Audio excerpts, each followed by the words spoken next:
In any case, when I was 28, to make a long story short, some friends of mine gave me a copy of the Quran. And one night I was sitting in Diamond Heights, my apartment in Diamond Heights in San Francisco.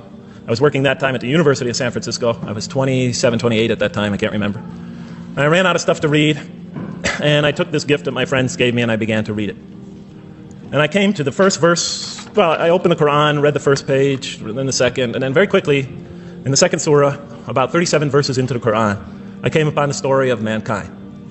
And I have to admit, I read through it very quickly. It was about 9-10 verses long. Story of the first man and woman. And I recognized some of the details. It was similar to what I had learned when I was a child, but I noticed that there was something wrong. It was apparent to me that whoever authored this Quran, of course I wasn't a Muslim at the time, so I didn't have any idea who that was, whoever authored this Quran clearly did not understand the real meaning of the story. Because they had obviously gotten the details confused. They didn't even understand the whole purpose of the story.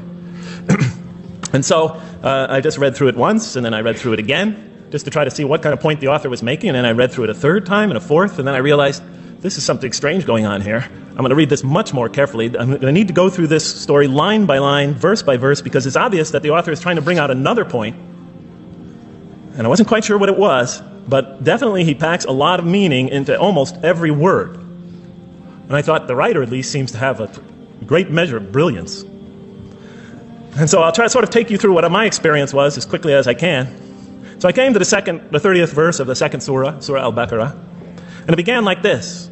It said, "Behold, your Lord said to the angels, I am going to place a vicegerent on earth." The Arabic word is khalifa. It means a representative or an emissary of mine.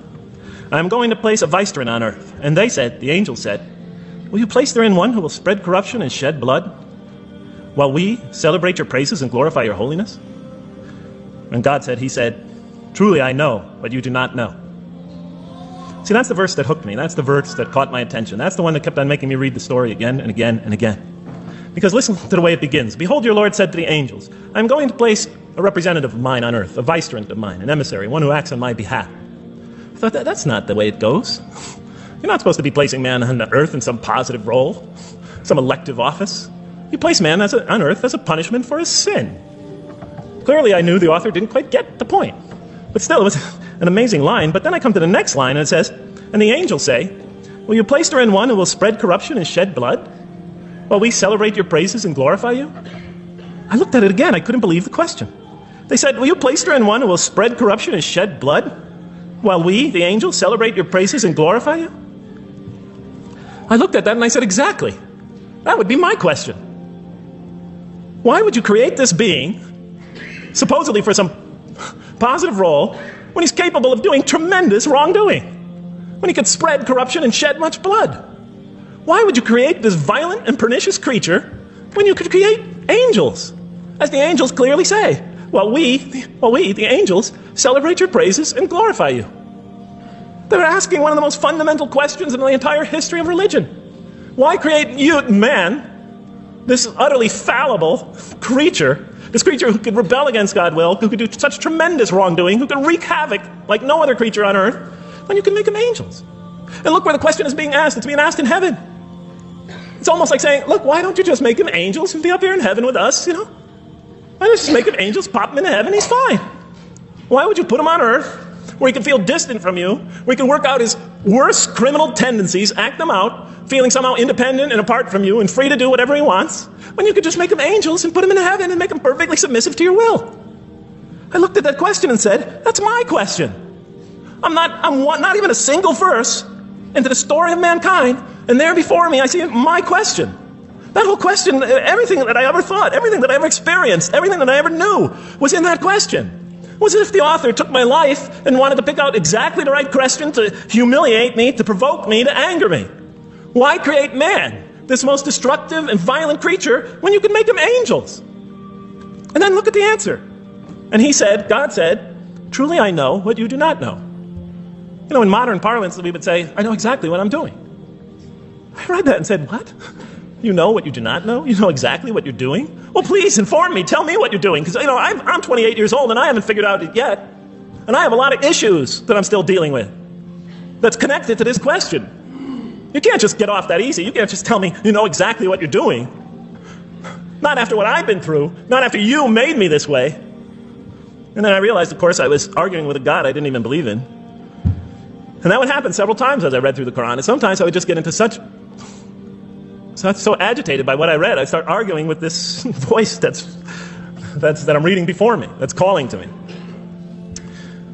So we turn to the next verse. It turns out that the Quran just doesn't dismiss the question. It starts to answer it a little bit. And in the next verse it says, and he taught Adam, God taught Adam, the names of all things. And then he placed them before the angels and said, tell me their names if you are right. So this verse is clearly referring to the previous one. But notice what it says. Now, from my own background, I remember Adam naming things, but it wasn't connected to any answer to any philosophical question. But here, notice what it says. And he taught Adam the names of all things. And I realized already, just from the first verse, you got to read these verses very carefully because it's packed with a lot of symbolism and meaning. And he taught Adam the names of all things. So here we see Adam is not only just a creature who knows how to name things, who's acquiring the gift of language, but he's also a learning creature. God is teaching him. Now right here, right in this verse, and it'll come even clearer in the subsequent verses, that the very first thing that the Quran is going to emphasize here is man's intellect. He is a learning creature. He is taught. And what is he taught? What is one of the great intellectual gifts he's given? In response to the angel's question, the gift of language. Because through language, mankind can not only learn, but he could learn things not only through his own experience, but he could learn things that other people have experienced of times and places that are hundreds, thousands of years and miles separated from him. And so that all our knowledge becomes cumulative. Every generation learning from the generation before it. I'm learning today from authors I read from other sides of the world that may have existed 2,000 years ago. And so we all contribute to our collective learning and knowledge. And so what I'll see later in the Quran, when the Quran will emphasize this again and again and again. Like in one verse it says, read in the name of your Lord who created a man out of a tiny creature that clings. Read, it commands the reader. For your Lord is most bountiful. Why is he most bountiful? What great gift did he give you? For he taught man the use of the pen. And through it taught him what he otherwise could not know. And time again, the Quran will call upon man to use his intellectual faculties and swear by his intellectual faculties. And to use them correctly. Because they play a fundamental role in guiding him to truth. I never came upon a scripture that puts so much emphasis on the correct use of our intellectual faculties, on the harnessing of reason in helping us attain to faith. And he taught Adam the names of all things. And then he placed them before the angels and said, tell me their names if you are right. Okay, you have this objection you have this natural question about this creation of mankind. Here, this mankind is a human being, this human creature is a learning creature. He has many intellectual gifts. Here, I'm going to place these things before you. Tell me their names if you are right about man. And what did the angels say? In the next verse they say, glory to you. We have no knowledge except what you have taught us. In truth, it is you who are knowing, the wise. They say this task, this intellectual test that's put before them is beyond their grasp. Notice what they emphasize. We have no knowledge. This would take knowledge. This would take an intellect that they don't possess. In truth, it is you who are knowing, the wise. You got it. It's easy for you. You have the knowing, the wise. You have knowledge. You have wisdom. But this would take knowledge and wisdom that is beyond us. And so in the next verse we read, and he said, oh, Adam, tell them their names. And when he had told them their names, notice how it's just like it's nothing for him. For mankind, he has this phenomenal ability. And when he had told them their names, as if it's just a triviality for man, he names them. Oh, Adam, tell them their names. And when he had told them their names, God said, did I not tell you that I know what is unseen in the heavens and the earth? And I know what you reveal and conceal? And he's clearly going back to the angel's question. Yes, you have these natural concerns about the creation of mankind.